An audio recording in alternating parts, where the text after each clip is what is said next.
Namamatay na sila, oh. Hindi ko kasi naasikaso. So, kailangan natin i-pruning, bawasan, at saka diligan, syempre.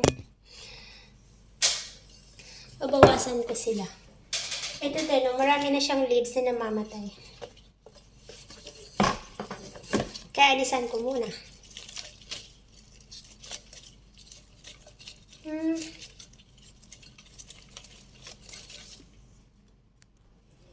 So, didiligan ko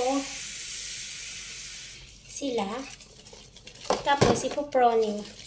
Ay, kahit wag na. Kasi medyo mahaba na silang ganyan. Ang ginagawa ko na lang, pinapaikot-ikot ko. So, ipapaikot ko silang ganyan lang. Para magmumukhang ano siya. Magmumukhang marami. Parang liwanag. Para magmumukha siyang ano. Nangyari sa video ko. Ganyan. Inabawasan ko rin ng ugat. Ito kahit na naiiwan ko na siya ng 3 weeks or isang buwan, naiiwan ko siya walang nagdidilig. Nabubuhay pa rin sila. Pagdating ko nalalanta sila. Kaso lang, pagbalik mo, galing kung saan ka na lupalop ng mundo pumunta, kaya ano pa rin yan, didiligan mo lang, mabubuhay sila ulit. Isusok mo lang sila sa tubig.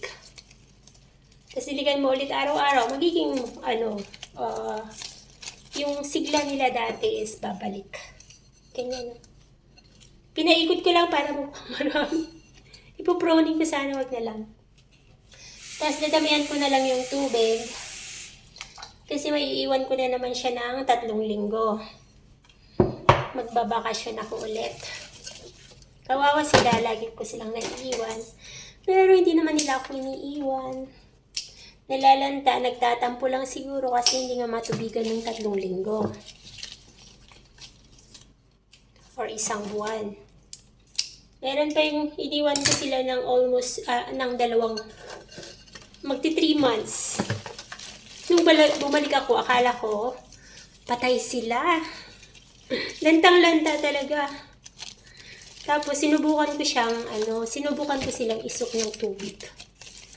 Yung dinamihan ko lang yung dinamihan ko lang yung dinilig ko sa kanila, tapos pinabayaan ko lang. Hindi ko sila ginalaw.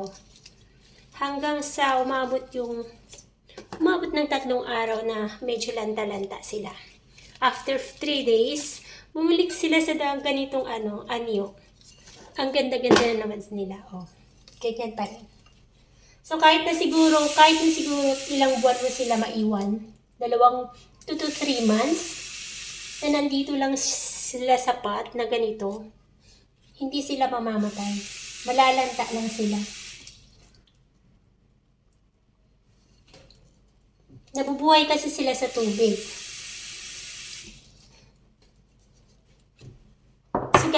Gaya nitong isa dito. Dito tubig lang siya. Sa tubig lang siya nabubuhay. Ilang taon na siyang nandito sa tubig na ganito. Pero hindi siya namamatay. Ang gawin nyo lang, palit-palitan nyo lang yung mga tubig niya. Kung medyo marumi na yung tubig, palitan nyo siya ng bagong tubig.